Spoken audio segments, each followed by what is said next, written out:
अर्थ देख लिया था, उस पर अच्छे से और विस्तार से बात हुई थी। वैसे भी मैंने जो बात रखी थी उससे भी कोई कुछ कह रहे हैं क्या? चलिए। हाँ, तो जो बातें मैंने कक्षा में रखी थी उस मंत्र के अर्थ को लेकर अभी भी उससे अधिक विस्तार किया जा सकता है। जब हम ध्यान में बैठते हैं, ईश्वर की स्तुति करते हैं, प्रार्थना करते हैं, उपासना करते हैं, तो किसी भी मंत्र के या किसी भी सिद्धांत को लेकर और गहराई में जाया जा सकता है। ऐसा नहीं है कि जो मैंने यहाँ से रखा था वो पर्याप्त है, वो संपूर्ण है, उससे आगे जाया नहीं जा सकता, ऐसी बात नहीं है।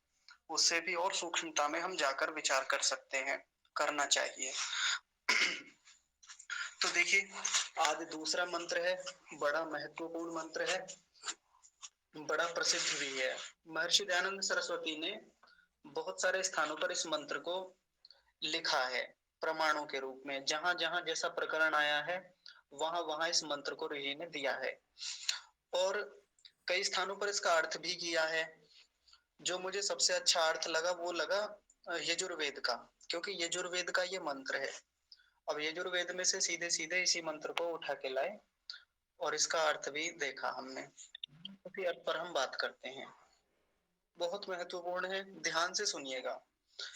हिरण्यगर्भः समवर्तताग्रे समवर्तताग्रे भूतस्य जातः पतिरेक आसीत् स दाधार पृथिवीं पृथिवीं द्यामुथेम कस्मै देवाय हविषा विधेम। तो ये हमारा पूरा मंत्र है।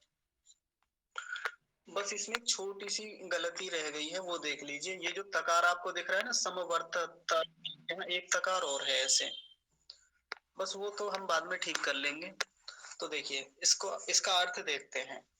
सबसे पहले हम देखेंगे भूतस्य शब्द का अर्थ। भूतस्य, अभी आपको थोड़ा अजीब लगेगा कि भूतस्य को पहले क्यों ले रहे हैं।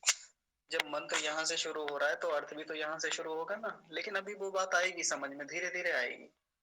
ठीक है, भूतस्य से हम आरंभ करते हैं और चिंतन भी जब शुरू करेंगे, चिंतन कहीं से भी शुरू कर सकते हैं, लेकिन यहाँ से करेंगे ना जो ऋषि ने कहा है, मैं बिल्कुल उस शैली से आपको बताता हूँ तो बहुत अच्छा लगेगा और वो चिंतन एक सही दिशा में क्रम से चलेगा हमारा। सबसे पहला शब्द है भूतस्य, और भूतस्य का अर्थ बताया ऋषि ने, उत्पन्न हुए संसार का। भूत किसे कहते हैं? जो बीत गया है। तो यहाँ उस बीते हुए की बात चल रही है जो उत्पन्न हो गया था पहले, हमसे पहले जो सारा संसार बना, उस भूत की बात चल रही है, उस उत्पन्न हुए संसार की बात कर रहे हैं यहाँ पे। तो उत्पन्न हुए संसार का, अब इसके बाद आगे क्या है? जातः, उस उत्पन्न हुए संसार का रचने वाला। जातः शब्द का मतलब होता है रचने वाला, बनाने वाला, निर्माण करने वाला। एक जब हम संध्या के मंत्र देख रहे थे तो और भी इसके अलावा भी कई प्रकरण ऐसे आए थे जहां हमने ईश्वर का नाम देखा था, जात वेदस, ऐसा एक नाम आया था ना, जात वेदस। तो जातः शब्द का मतलब वही होता है, उत्पन्न करने वाला। अब इसके आगे देखिए, इसमें दो शब्द हैं आगे, पति ही जमा एक, पति ही जमा एक, दोनों को मिलके बनेगा पतिरेक। ठीक है, पतिरेक। तो इसमें जो पहला शब्द है पति, इसको देखेंगे। पति किसको कहते हैं? सामान्य रूप से जब हम व्यवहार करते हैं तो पति किसको कहते हैं? हस्बैंड को कहते हैं ना, जो पत्नी का होता है। लेकिन पति केवल वो ही नहीं होता, पति के लिए एक शब्द चलता है स्वामी, या ऋषि की भाषा में कहें तो पालन करने वाला। पति को पालन करने वाला भी कहते हैं, या तो स्वामी कहेंगे या पालन करने वाला कहेंगे।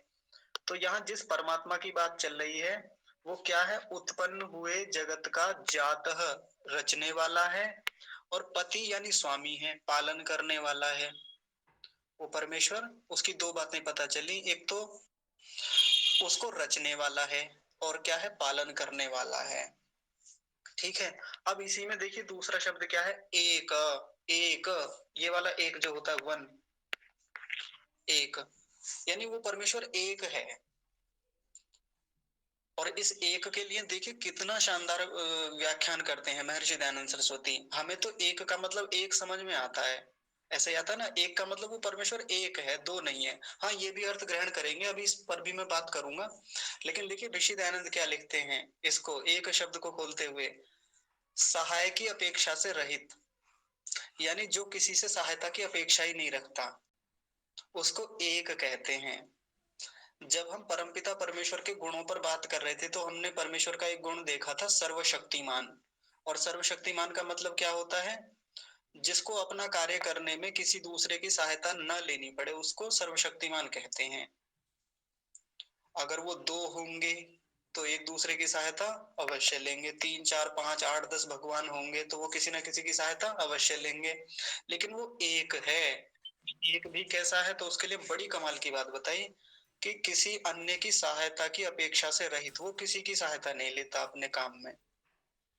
ऐसा वो एक है परमेश्वर।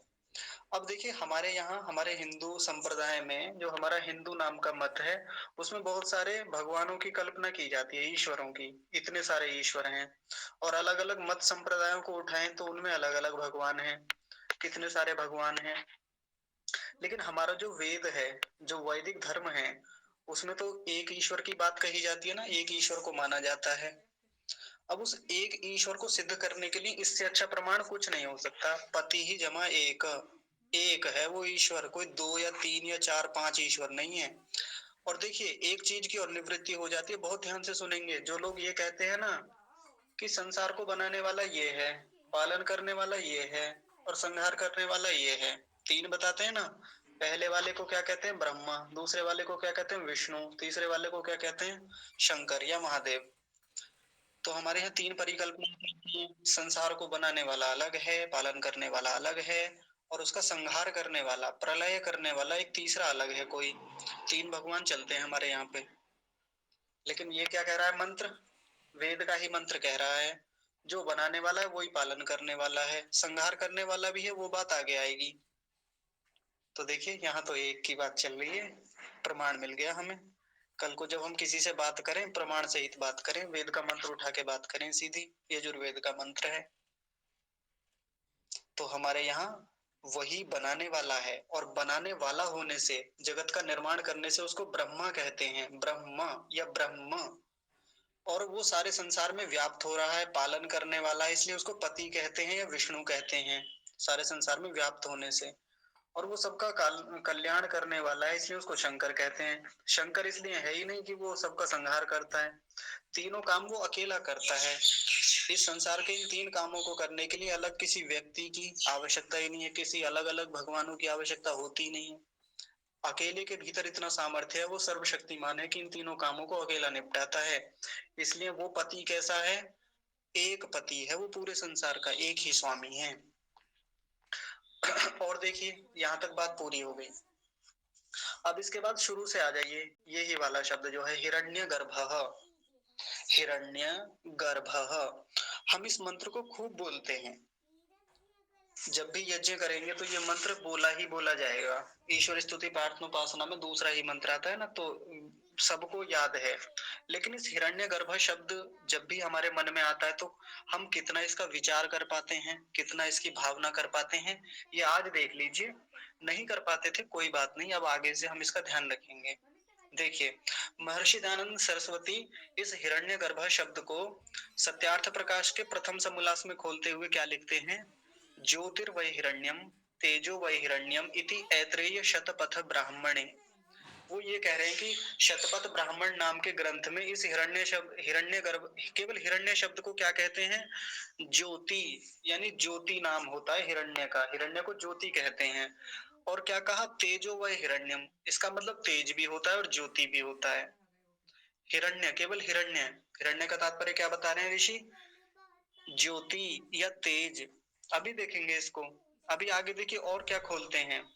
इस पूरे की एक निरुक्ति बना दी, पूरे शब्द की, बहुत कमाल की निरुक्ति, आनंद आएगा आपको सुन के। हिरण्या नाम, क्षमा कीजिए, यो हिरण्या नाम सूर्यादीनाम तेजसाम गर्भ उत्पत्ति निमित्तम अधिकरणम स हिरण्य गर्भः। मैं खोल के बताता हूँ इसको आसान भाषा में, और देखिए कितना बेहतरीन शब्द है ये। ऋषि कहते हैं यो हिरण्य नाम, और हिरण्य नाम को ही आगे खोला, हिरण्य नाम शब्द को सूर्यादि नाम, कि जो सूर्य आदि तेज साम, तेज वाले, जिनमें इतना सारा तेज है, जो सूर्य आदि ग्रह हैं, उनमें कितना तेज होता है, कितना प्रकाश होता है, उन सबका गर्भ, उत्पत्ति और निमित्त होने से, अधिकरण होने से उस परमेश्वर का नाम हिरण्यगर्भ है, ऐसा कहा। अब एकदम सरल भाषा में समझिए इसको।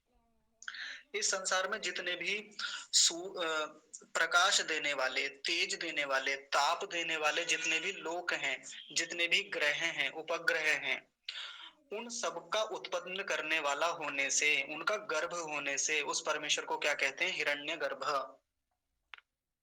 एकदम संक्षेप में, और संक्षेप में समझ लीजिए। हिरण्य माने क्या हो गया? जितने भी सूर्य आदि लोक हैं, सूर्य आदि लोक कौन से? जिनमें तेज है, जो जो प्रकाश करने वाले हैं। इतने सारे तारे तारे होते हैं, इतने सारे नक्षत्र होते हैं। सूर्य के अलावा और भी बहुत सारे ऐसे तारामंडल होते हैं जो प्रकाश करते हैं, जिनके भीतर बहुत तेज है। उन सबका गर्भ है परमेश्वर। गर्भ मतलब अपने भीतर धारण करके रखता है, सबको संभाल के रखता है, उनको बनाता है भीतर ही भीतर। जैसे माँ अपने गर्भ में रख के एक शिशु का निर्माण कर रही होती है, बना रही होती है, बच्चा पल रहा होता है उसमें, ऐसे ही परमेश्वर अपने आप में, परमेश्वर के भीतर एक ऐसा गर्भ है जो अपने अंदर इस पूरे ब्रह्मांड को समेटे हुए है। और विशेष रूप से किसको समेटे हुए हैं? तो जो तेज वाले लोग हैं, जो तेज करते हैं, जो प्रकाश करते हैं। ये हो गया हिरण्यगर्भ शब्द का तात्पर्य। तो जब भी हिरण्यगर्भ शब्द हमारे मन में आए, हमारे चित्त में आए, हमारी वाणी में आए, तो एकदम से परमेश्वर का वो स्वरूप सामने आ जाना चाहिए। जैसे एक माँ अपने गर्भ में एक शिशु को धारण करके रखती है, वैसे ही परमेश्वर अपने गर्भ में, हाँ, परमेश्वर के गर्भ से आप संकेत समझ गए होंगे ना। परमेश्वर का गर्भ ऐसा थोड़ी होता है, यूट्रस जैसा कोई मामला भीतर उसके ऐसा होता ही नहीं, क्योंकि निराकार है। तो वो अपने भीतर ही, क्योंकि व्यापक स्वरूप है उसका, सर्वव्यापक है, तो उसी को गर्भ जैसा कहा। तो उस गर्भ में वो सभी लोगों को धारण करके रखता है। बस पहले उत्पन्न करता है, उन्हीं का निवास स्थान है। अधिकरण कहा, अधिकरण एक शब्द है ना, अधिकरण। तो वहां धारण, उनको संभाल के रखता है पूरे इस ब्रह्मांड को। और क्या देखिए आगे ये समवर्तताग्रे। देखिए मैं इस शब्द को यहाँ लिखता हूँ, नीचे देखिए। समवर्तत, वर्तत, समवर्तत, ऐसे करके। और इसी में एक शब्द और जुड़ा हुआ है, अग्रे। समवर्तता, वर्तत और अग्रे। इस पहले शब्द का अर्थ हो गया सीधा का सीधा वर्तमान। बस वर्तमान, इतना ही याद रखेंगे।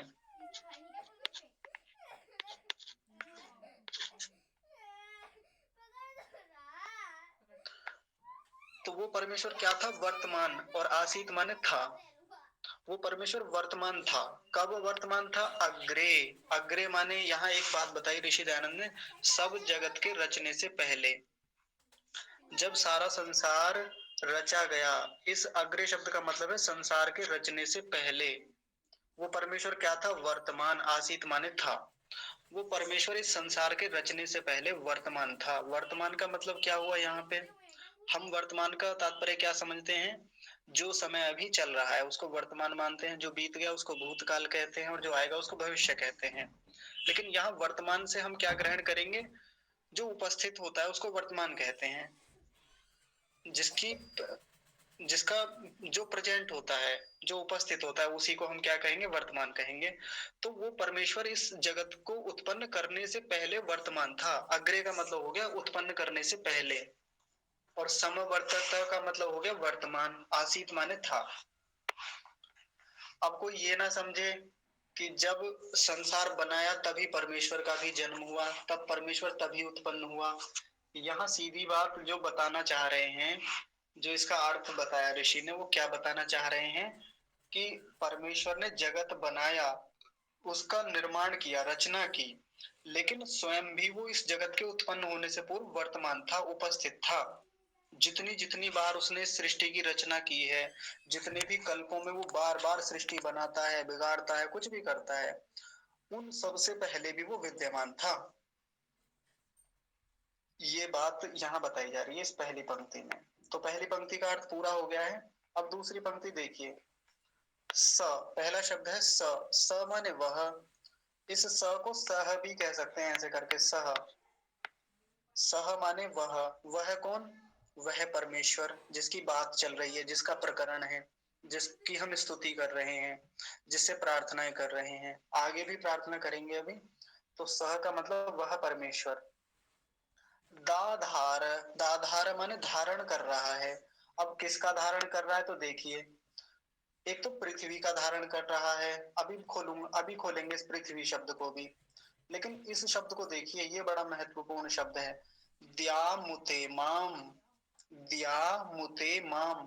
तो देखिए इसमें क्या क्या शब्द जुड़े हुए हैं। एक तो द्याम शब्द है, द्याम। एक उत शब्द है, उत। और एक इमाम शब्द है, इमाम।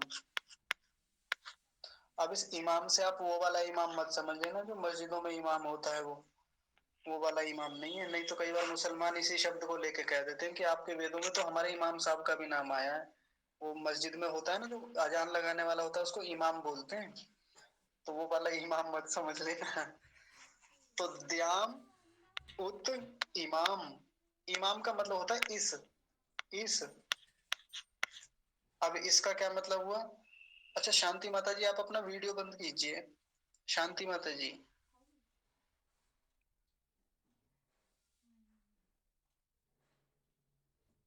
हाँ जी ठीक है।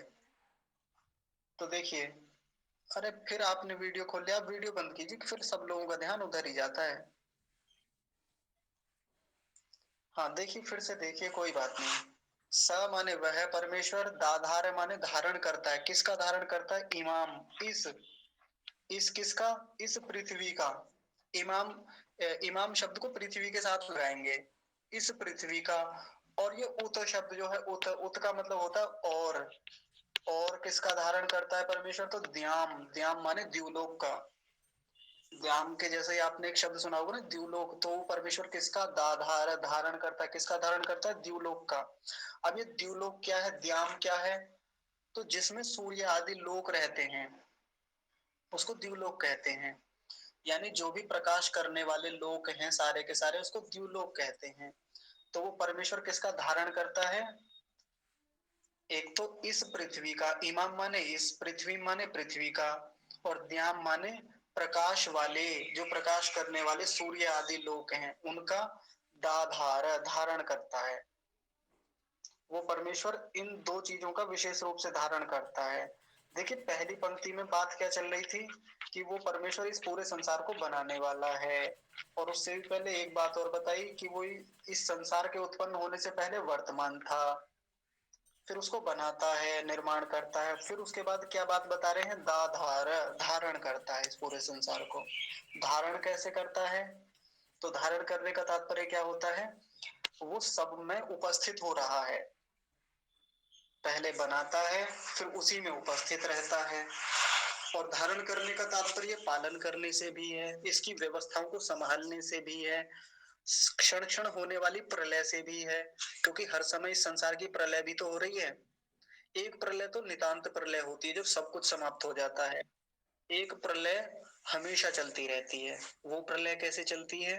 वो ऐसे समझ सकते हैं, जैसे मान लीजिए मेरे दादाजी थे। मैं अब से कुछ 10-20 साल पहले मैंने अपने दादाजी को देखा, उनका एक शरीर ठीक ठाक था, अच्छी स्थिति में था, भौतिक रूप में शरीर चलता था बढ़िया से, मैं देखता था उनको। लेकिन कुछ दिन बाद मेरे दादाजी की मृत्यु हो गई। दादाजी की जैसे ही मृत्यु हुई, अब उनका इतना बड़ा शरीर कहाँ चला गया पता ही नहीं चला। हमने जला दिया उसको, और जलने के बाद दादाजी का पूरा इतना बड़ा शरीर ही समाप्त हो गया। क्या हो गया उस शरीर का? तो शरीर का प्रलय हो गया। कैसे प्रलय हो गया? तो जिन तत्वों से मिलके बना था, उन्हीं के रूप में जाके उसका प्रकर्ष रूप से विलीन हो गया, विलय हो गया। इसको कहते हैं प्रलय हो जाना। बना कैसे कैसे था? तो सत्व रजस तमस से आगे की जो प्रक्रिया से होने तक, वो पंच महाभूतों तक बनने की जो प्रक्रिया है, बहुत लंबी प्रक्रिया है। महतत्व, अहंकार, ऐसे कर करके वो एक लंबी प्रक्रिया है किसी भी शरीर के बनने की या किसी भी वस्तु के बनने की। जैसे बना था वापस उसी रूप में चला गया, इसको प्रलय कहते हैं। तो ऐसे ही परमेश्वर निरंतर धारण कर रहा है इस पूरे संसार को। और धारण करने का मतलब क्या है? कि निरंतर उत्पत्ति भी कर रहा है सारे संसार की, पालन भी कर रहा है, व्यवस्थाओं को बनाए हुए है, समेटे हुए है, सारे पूरे संसार को नियम में बांधे हुए है, व्यवस्थाओं में बांधे हुए है, और साथ में क्या कर रहा है, प्रलय कर रहा है। ये सब दाधार के अंतर्गत आएंगी, ये सब चीजें धारण कर रहा है वो पूरे संसार को। जैसे एक पिता होता है, एक घर का मुखिया होता है, वो पूरे परिवार को धारण करके रखता है। वो उस पूरे परिवार को धारण कैसे करता है, उसके अंतर्गत उस परिवार के भीतर जितनी भी व्यवस्थाएं होती हैं सबको संभालता है वो। किसी भी प्रकार का नफा नुकसान जो भी होगा, लाभ हानि, किसी भी प्रकार की कुछ भी चीज होगी सब देखेगा, वो सब झेलेगा। कैसे बढ़ाना है, कैसे आगे करना है, किस सदस्य पर ध्यान देना है, किस पर अधिक ध्यान देना है, किसको किस वस्तु की आवश्यकता है, ये सब करता है ना वो। तो कब क्या निर्णय लेने हैं, ये सब चीजें वो देखता है, नियम बनाता है एक परिवार के। तो हम ये कह देंगे वो जो परिवार का मुखिया है क्या करता है, पूरे परिवार का धारण करता है।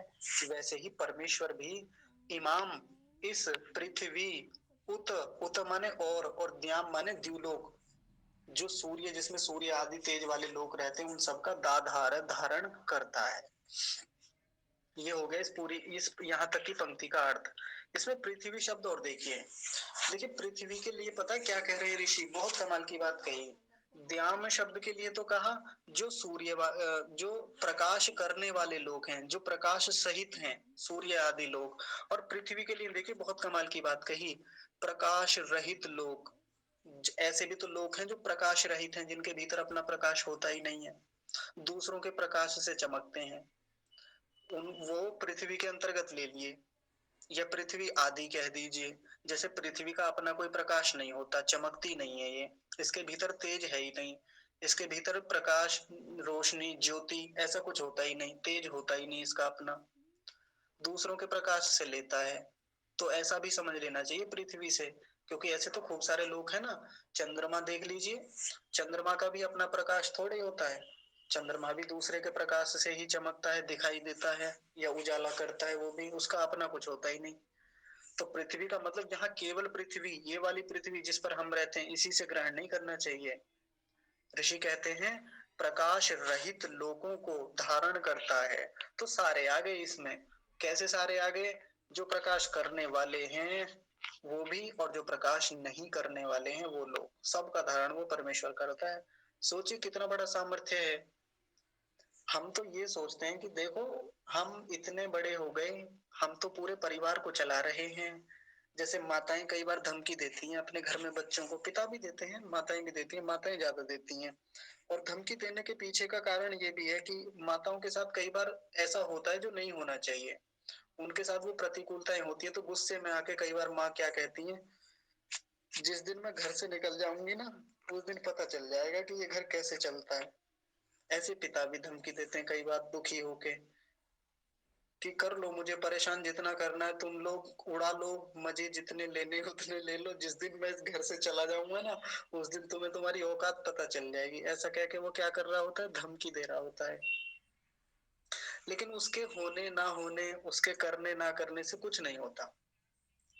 इतना बड़ा ब्रह्मांड, इतना बड़ा संसार, जिसको वो ये सोच रहा है ना कि मैंने इतना बड़ा परिवार धारण करके रखा हुआ है, अगर मुझे कुछ हो गया तो फिर क्या ही होगा इस परिवार का, कैसे चलेगा ये परिवार। कई बार व्यक्ति के भीतर और अहंकार आ जाता है। किसी, मान लीजिए वो किसी जिले का स्वामी बन जाए, जिलाधीश बन जाए, या कहीं किसी सभा का ऐसा सदस्य बन जाए, अध्यक्ष बन जाए, नेता बन जाए, ऐसा बनता है ना। तो फिर उसके भीतर एक ये अहंकार आ जाता है कि मेरे होने से कितना कुछ चल रहा है, मैं कितना धारण करके रखता हूँ इन सब चीजों को, कल को मुझे कुछ हो गया तो क्या ही होगा इस संसार का, ये दुनिया कैसे चलेगी। ऐसी धारणाएं होती है ना बहुत सारे लोगों की, हमारे मन में भी आ जाती हैं। जैसे मान लीजिए मेरी कक्षा को लेके मुझे आ जाए, अगर कल को मुझे कुछ हो गया तो ये कक्षा कैसे चलेगी। कैसे ये सब लोग सीख पाएंगे, कैसे इतना सारा ज्ञान में दे पाऊंगा सब लोगों को, कैसे लोग बढ़ेंगे आगे, क्या होगा इस संसार का। ये आ सकता है मेरे मन में, आता भी है, आ सकता है कोई भी किसी भी व्यवस्था में है। तो हमें ये समझ के चलना चाहिए, जो मुख्य बात सैद्धांतिक बात मैं बताना चाह रहा हूँ, हम किसी भी व्यवस्था में है, किसी भी संस्था में है, कहीं भी हम अपने भीतर ये अहंकार ना पालें कि हम इसका धारण कर रहे हैं, या हमने बहुत संभाल के रखा हुआ है चीजों को। अस्थिर चीजें हैं, कभी भी समाप्त हो सकती हैं। मूल रूप में इस पूरे संसार को धारण करने वाला अत्यंत शक्तिशाली है, सर्वशक्तिमान है। उसके जितना सामर्थ्य किसी के भीतर नहीं। यदि मैं इस अकड़ में बैठा रहूं कि मेरे कारण परिवार चल रहा है या मेरे कारण से सारी व्यवस्थाएं चल रही हैं, तो ये हमारी भूल है। ठीक है जी। इसलिए परमेश्वर को मूल में रख के देखेंगे ना, तो अहंकार भी नहीं आएगा और दुख भी नहीं होगा किसी चीज का। अब आगे देखिए, बस अंतिम हिस्सा और बचा ये वाला, कस्मै देवाय हविषा विधेम। अब ये अगले कई मंत्रों में आएगा, यही ये पंक्ति बार बार आएगी, एक बार ही देख लीजिए। कहीं कहीं परिवर्तन हो सकता है थोड़ा प्रकरण के अनुसार, वो मैं तभी बता दूंगा, नहीं तो एक ही अर्थ रहेगा इसका। कस्मै शब्द का अर्थ होता है, ये जो पहला शब्द है इसमें कस्मै, कस्मै का मतलब होता है सुख स्वरूप। परमात्मा के लिए एक संबोधन बताया कि सुख स्वरूप। अगला शब्द आया देवाय। देवाय मतलब वही देव जिसकी बात हमने पिछली कक्षा में कही थी। उस देव के लिए, देवाय मतलब देव के लिए, उस परमेश्वर के लिए। देव कौन सा देव? जो प्रकाश करने वाला है, जो ज्ञान देने वाला है, जो इन सभी लोगों को प्रकाश देता है, सब लोगों को प्रकाशित करने वाला जो देव है, उस देव के लिए या उस देव की हविषा माने सामग्रियों से। अभी खोलेंगे इस शब्द को, सामग्रियों से। और विधेम माने विशेष भक्ति करें, उस परमात्मा की सामग्रियों से विशेष भक्ति करें।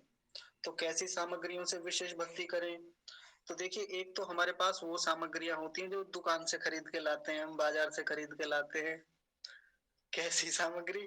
तो धूप बत्ती खरीद के लाते हैं, अगरबत्ती खरीद के लाते हैं, हवन की और सामग्री खरीद के लाते हैं, नारियल लेके आते हैं, कपूर इत्यादि, वो सामग्रियां हो गई। तो एक तो उनसे विशेष भक्ति करें परमेश्वर की।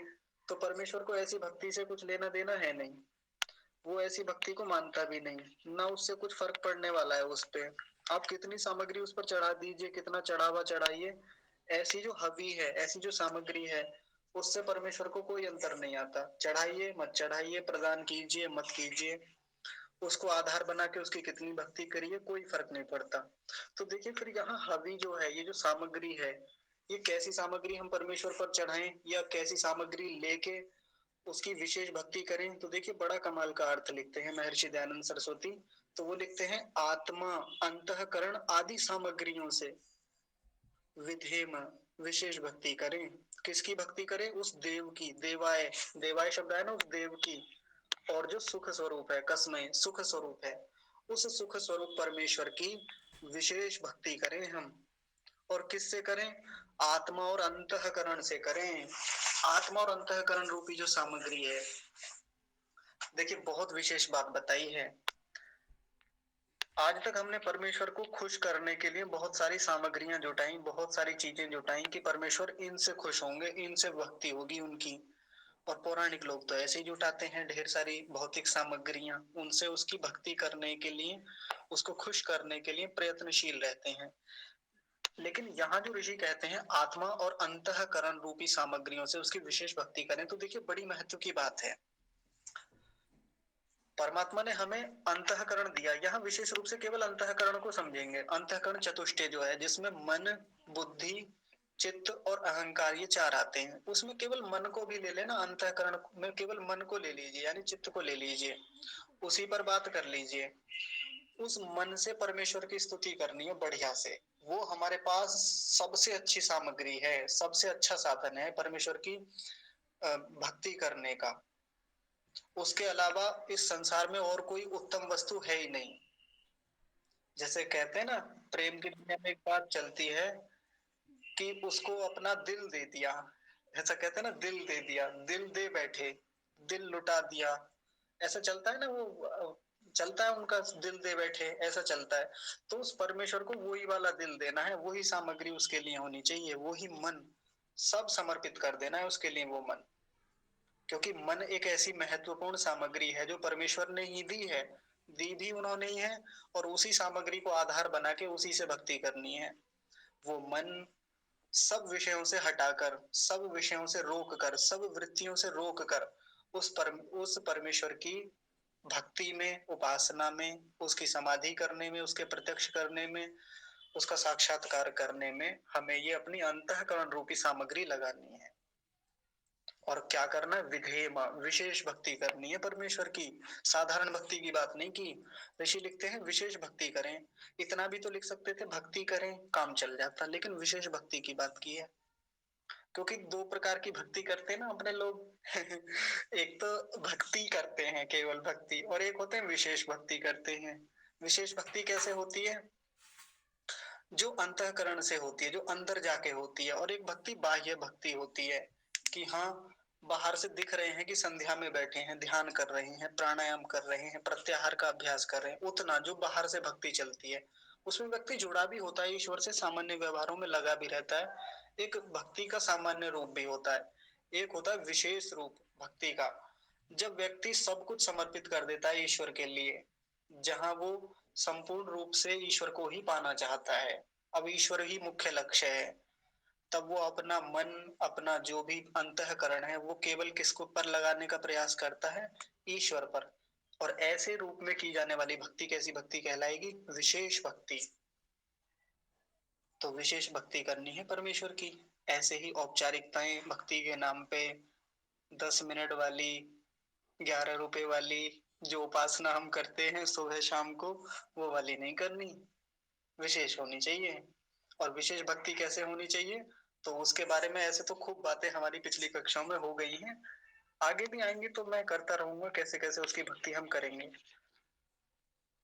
तो इस मंत्र का अर्थ यहाँ पर पूरा हो गया है। एक बार फिर से मोटा मोटा जल्दी जल्दी देख लीजिए, बस मैं बताई दे रहा हूँ ताकि आपको आसानी से याद हो जाए। जो लोग साथ में लिख नहीं पाए होंगे कोई बात नहीं, मैं समूह में इसका पूरा अर्थ यथावत भेज दूंगा क्रम से, तो आप वहां से लिख लेना यदि आपको लिखना है तो।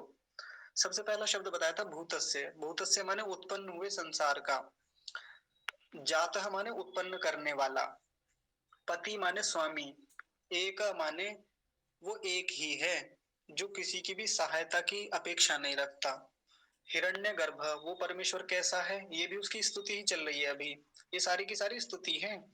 हिरण्यगर्भ का मतलब क्या बताया, जो सूर्य आदि तेज वाले लोगों को उत्पन्न करता है और उनका निवास स्थान है, उनका गर्भ है, उसको हिरण्यगर्भ कहेंगे।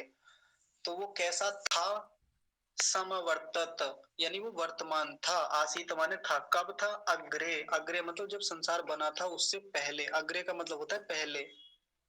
जब संसार बना था, उत्पन्न हुआ था, उससे पहले वो परमेश्वर वर्तमान था। कौन सा परमेश्वर, जो इस सारे संसार को बना रहा है, धारण कर रहा है, पूरे संसार का गर्भ है, वो वाला परमेश्वर। तो ये पहली पंक्ति का अर्थ हुआ। दूसरी पंक्ति का अर्थ देखिए, स माने वह परमेश्वर, दाधार माने धारण करता है। किसका धारण करता है, इमाम, इस पृथ्वी का, इस पृथ्वी का जिसको बनाया उस पृथ्वी का धारण करता है। उत, इसमें एक उत शब्द आता है, उत, उत माने और द्याम माने द्युलोक, जो सूर्य आदि लोक हैं, जो सूर्य जैसे तेज वाले लोग हैं जो प्रकाश करते हैं, उनका भी धारण करता है। और द्याम माने, द्याम को बताया जो प्रकाश वाले लोग हैं, और पृथ्वी को कैसा कहा, जो प्रकाश से रहित लोग हैं, जो प्रकाश से रहित ग्रह उपग्रह आदि हैं, उनका धारण करता है। कसमय माने सुख स्वरूप, देवाय माने उस देवता के लिए जो महादेव है, उसकी हविषा आत्मा और अंतःकरण रूपी सामग्रियों से विधेम माने विशेष भक्ति करें। तो ये इस दूसरे मंत्र का अर्थ यहाँ पर हो गया है। अब जब हम यज्ञ कर रहे हों और यज्ञ में ईश्वर स्तुति प्रार्थना उपासना के मंत्र बोल रहे हों, तो हमारा इतनी डिग्री पे जाके चिंतन मनन ना हो, इतना भावना हम ना बना पाए जितनी मैंने विस्तार से यहाँ बताई है, लेकिन कुछ डिग्री पे तो चलना चाहिए।